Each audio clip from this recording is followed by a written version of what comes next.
But anyway, all right, let's move on. Let's talk about Wendy Williams. How you doing? So Wendy is the story of the hour.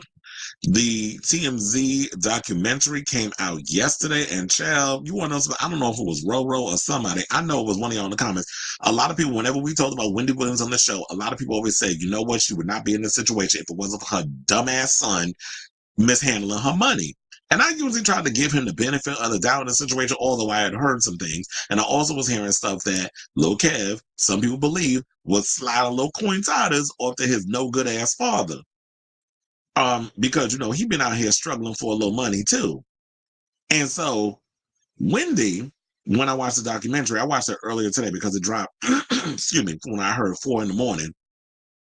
But I didn't know until I was like going around. I seen all of a sudden everybody's talking about it. I was like, wait a minute, the documentary came out. So I had to go on the Tubi, which I do have a subscription to. It's free. So if y'all need to go around and watch it, definitely check it out. It's an hour of your time. They have ads. I'm sure a lot of y'all can survive sitting through a bunch of ads. Well, not a bunch. It wasn't even a lot. Excuse me. But for the most part, it was a very enlightening documentary. And I will say this. Out of all the documentaries that I watched, Jason Lee did one. You had Don Lemon did one. The Breakfast Club did two. I have to say the TMZ one was the best one I've seen so far, where they basically interviewed her from, her window. They couldn't get in to go see her, so they basically panned the camera up. You had Harvey sitting in his chair looking via satellite, and he's having conversations back and forth with Wendy, and Wendy spilled tea, and even said that her no-good-ass son was the one that had to do with why she is in this conservatorship. So yes, after years of speculation, she finally confirmed that Kevin Jr.'s recklessness with her money caused her to get wrapped up in her court-ordered conservatorship. Now, I do have a clip. We'll go deeper into it, but I do have the clip. Shout out to the Neighborhood Talk. So we're gonna play a little bit of that clip, and then we'll dive deep into this Wendy Williams story. Please hold. Can you talk to me about how Wendy ended up in a guardianship? My understanding is somebody was in her bank account that Wells Fargo flagged, and there was large withdrawals being taken out. My son, he overstepped his boundaries in terms of me. You understand? He overstepped his boundaries, and he was inappropriately using my without telling me crap about it. Like, is he stealing from me? Look, all I know is that in terms of what I'm dealing with, and that this is still going on, because, that's when my money got frozen at Wells Fargo. Thank God. No more money stealing from my son and the other people. Wells Fargo, your bank, said you were the victim of undue influence and financial exploitation with respect to your money. Who was unduly influencing you? Who is the person that was doing this? Thank you. Listen, my son is a really good person. You know what? Oh, God, I'm not going to cry about that. Oh, I'm sorry for cursing. Look, my son is a good person, but at this point, he is a horrible person to me. You know what I'm saying? It's the way he moves with other people. You know what I'm saying? And what's going on with these other people at my apartment in Miami? What are you doing? Oh, you spent on what? And what is going on at Wells Fargo? There was a situation where Kevin says he wanted to rent a boat for his birthday for $1,500 and ended up getting a boat that rented out for $113,000. And he blamed it on the bank, that the bank wanted him to have that. That never really made sense to me. Nor me. You know what I'm saying? He has a way of getting with, a couple of other people. You know what I'm saying? My son is not the only one, involved with my money. Can you talk to me about how Wendy ended up? Okay, so yeah, I pretty much got the detail in regards to that. It was saying, like, basically, I guess when Wendy was at her most vulnerable, because you have to realize there was a lot that she was going through at the time. There was the COVID shutdown. Her no good ass husband was out here screwing Sharina. I wouldn't be surprised if that was the chick that he introduced his mother to that was out here impersonating to get money out of her account. I would not be surprised, but he said it was somebody her age, around her age. So Sharina probably is a lot younger, but that probably might have been a read on Wendy's part. She didn't say specifically who it was, but that's what I'm kind of determining, because Kevin, the big Kev out here doing stunts and shows, and he probably learned all that from his damn father. So I think because Wendy was going through a lot, she had her no good ass ex-husband cheating on her. Plus, we had the COVID-19 pandemic, which people are still having PTSD over and haven't really dealt with that. Plus, there's a lot that was going on. Plus, you have to also realize, I forgot, Wendy's mother died. So her dealing with losing a parent, her husband out here having an affair for as long as they've been married, and then a lot of pressures and stuff going on in the COVID-19 pandemic where we all got isolated, that played into her self-medication, which was the drinking. And a lot of times Wendy was literally, they said she was a functioning alcoholic. So she was working on the Wendy Williams show, but she was also self-medicating with the alcohol, which may have progressed the whole frontal temporal dementia and aphasia. So I do feel like that has been damage done because she was heavily drinking. But based off this interview, the way she sounded the most lucid I've heard her. And on top of that, it was like, you know what? I was with Wells Fargo in the beginning, because here's the thing. Wells Fargo is also my bank. And they do have a certain amount that I have on my account that you can take out before a red flag. Or I ain't dumb enough to tell y'all what that amount is. But for the most part, it's like, yeah, there are guardrails on my account. So that way, if a certain amount is taken out, it does ring the alarm. And they said they were trying to get in contact with her and they couldn't get in contact with her. So they put a freeze on her account, because it wasn't just, him spending over $100,000 on a boat because he want to live his life like he was Diddy for a birthday bash or whatever the case was. And I guess because, with Wendy being his mother and everything, he felt that, well, since you out here off doing your own thing, you're not really paying attention. Well, I'm going to just use your money or whatever to go and have fun and do whatever. Because remember, there was also a story that came out that he was spending over around $100,000 on Uber Eats. Who the hell spends that much money on food? Like, who are you feeding? Like with me, when I use Uber Eats, I bitch if my Uber Eats bill come out to $30. Can you imagine dealing with somebody who is like, their Uber Eats bill is $100K, and who's paying for that? His mother. Because Kevin ain't out here working. Kevin ain't out here showing what he needs to do. And I get it. Wendy had said that is her only child. She would give him the world. And if you want to do that, that's great. I mean, if I come from a place of where I had to pull myself up by my bootstraps and I was lucky enough to make it and I had children, I wouldn't want them to suffer like I had to suffer going through the trenches and making something of myself. Because Wendy Williams is worth $60 million. That's according to the reports from what I was reading in the past. She's worth $60 million.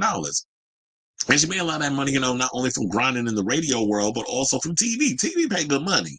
Well, I don't know about now because, legacy TV is kind of going down the tubes, or the drain, we should say. But for the most part, if I only had one kid or whatever the case was, I wouldn't want him to suffer. So yeah, I would give you the world. But for you to take advantage and to take away, go in and take my money and spend it on frivolous stuff, like that would piss me off. She also said that it was problematic because Wells Fargo couldn't get in contact with her when suspicious activity was happening with her account. And she said, what is going on with my son? And where's my phone? Where's my phone, Kevin? Where is my phone? Why are you keeping my phone? There's nothing that I could do without my phone. Who am I going to call? I don't know anybody in Miami. I don't know anybody in Florida except for my family. So my son is overspending. And I'm like, okay, what's just going on? And some would probably think that maybe he took her phone because she was drinking and he didn't want her to find a way to go and order alcohol to come to the house. But let me tell you something about drug addicts. When you can take away my phone or whatever the case is, trust and believe, I will find a way to get my fix if I need to. And I don't think you taking away her phone would keep her from finding somebody to slide her a bottle or two. So he's taking her phone, probably going in, her having access to her money, and using her cards or whatever the case was. So I'm glad that they flagged it. And that was smart on the bank's part to do that. Now that she's sober, now that she's of sound mind, now that, all the I's are dotted and the T's are crossed, now is the part where y'all need to let her out of this damn conservatorship, because the way y'all got her wrapped up in this situation, it's like, okay, the work is done. Y'all put a stop to the situation. She did the work to get herself together. There's no need to keep her in this conservatorship. There's no need to keep her wrapped up in this thing. And I love the fact that they did interview Alex, her niece, and the way she went around, because I think she knows some tea too, but she was just being, demure mindful in her delivery. She was like, well, when to get her out of this whole situation, they working on getting her a sober coach, or maybe she has one.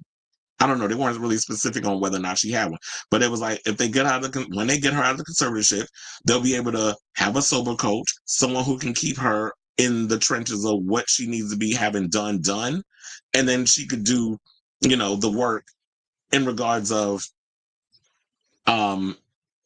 not having her son have access to a lot of her stuff. So it's like, no, you're not living with him. He's not taking care of you. He's not dealing with the money, because he was the reason why you're in this thing in the first place. And I know she's not going to want to bash her son too much, because that's her child. And he's the only thing that her miracle baby. So you don't want to go too hard on him. But no, when it comes to coins, sir, you need to get your ass about there and get a job. Or as Precious mama told you, better take your ass down to the welfare. I know he's not really going to do that, but still, it's like, no, you need to figure out how you're going to take care of yourself. And who knows how he's taking care of himself now. But for the fact of how he did his own mother that way, that's just diabolical. And, some people were saying like father, like son. So I don't know, maybe this was his way of like getting back at his mother. Because remember, let's not also forget, remember once upon a time, Lil Kev was on drugs and an addict, so he should understand what that world was like. And then Big Kev talking about him and Sharina got him clean, and they took him down to Colombia and got him all fixed up, and he started eating vegan food and all the other stuff, which they said they ended up introducing Wendy to vegan food. So it was literally, New Puss is basically getting him together and trying to get Wendy together. New Puss being Sharina. So Wendy was asked about a filing in which Wells Fargo called her a victim of undue influence, which the U.S. Sun were the very first to reveal in 2022. Speaking about the undue influence, Wendy said, listen, my son is really a good person. You know what? I'm not going to, okay, we don't need to read that because you already saw the video. So they said he also, I forgot about this detail. He had done more than just rent a boat.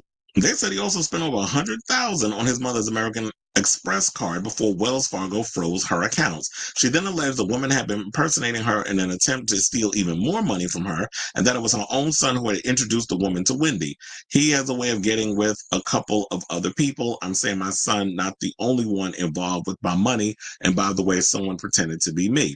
So I do feel like in this whole situation, y'all are treating her like a criminal. She has done the work to get herself together. I feel like this is the time y'all need to let her go. She has done the work. She's no longer drinking.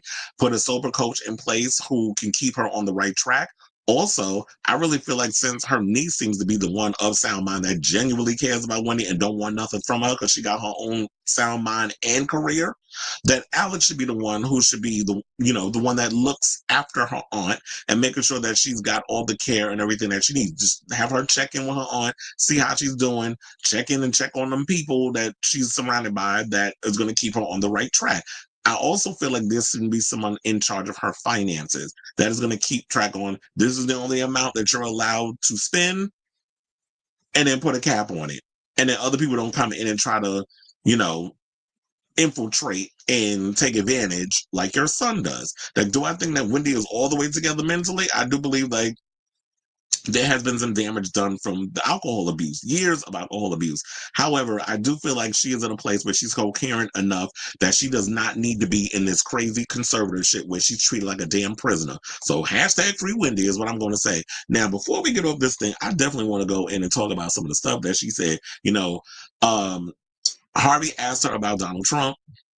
And she told about the first time they met, it was at a movie. They went to, I guess they were at a movie or something, and she stood next to him and didn't realize it was him. And then he commented her on her weight or whatever the case was. So Donald always been Donald. We've been saying that for years. You just basically getting Donald on steroids now. But Donald's always been unfiltered in how he talks, especially knowing him from New York and all the other stuff. Then they talked about Diddy. I mentioned it earlier. She said, no, lock his behind up. Don't let him out of jail. It is what it is, because all this other stuff that she's known about him over the years, all these allegations coming out, she know what about it. Well, she know a lot that was going on in hip hop that she could be like, guilty, hashtag guilty. But she not the one on trial. She's not the one in his case. So, but she knows stuff, and she immediately took it back to that place of talking about it. Now, when they talked about Ben and Hannaford, she was like, beautiful girl. She loves Hannaford Lopez, but just the way she goes about her relationship, she says she a mess. But she didn't go too deep into it, but it was like, yeah, but basically we was all thinking. It was like, yeah, Hannaford's messy when it comes to her whole relationship life. Like, you get with a man, you can't keep him around long enough because of for whatever reason. It's probably ego, whatever the case is. She's probably too much to deal with, that sort of thing. So Wendy was just like, yeah, messy. And then they asked her if Travis Kelce and Taylor Swift should get married. And she was like, well, they've been together a long time. Why not? And she was like, that's what divorce is for. Because she's like, I've been through it.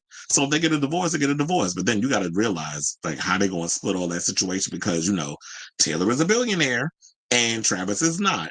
Although I did hear there was some rumblings that Travis is talking about he's considering retiring.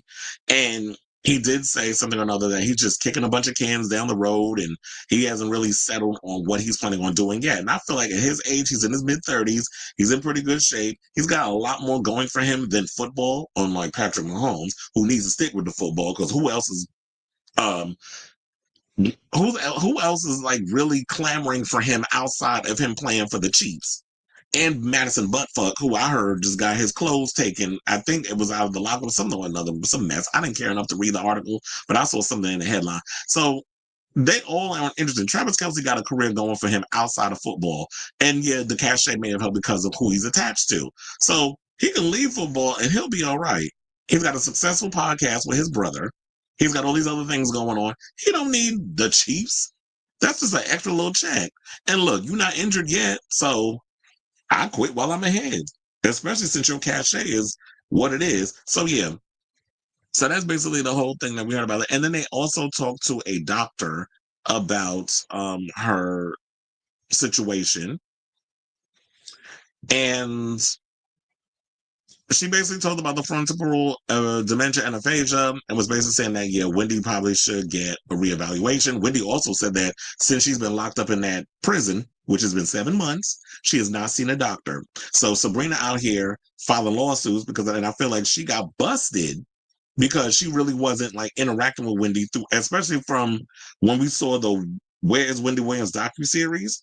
The docuseries, when we were watching that, you can clearly see that she was not being taken care of. She was not being attended to, and Sabrina was nowhere to be found. So now that the broad got egg on her damn face, now she want to come out here and save face because she's not looking the best based off of with this Lifetime video. And I'm glad that Lifetime did the video. I know for better or for worse, I know a lot of people didn't like seeing Wendy in that light, but you want to know something? I'm glad that the video came out because it's shedding a light on this situation. It's shedding a light on the mistreatment of people in these guardianships or whatever you want to call them. So, and the fact that these people who just collect your money, do they really have your best interest at heart, or are they really trying to help you get better, or they just want to keep you in this prison for the rest of your life because they're able to profit off of you being in this so-called little prison? Because we talk about it when it comes to regular people in jail, how regular prison has become like this thing that people are able to monetize.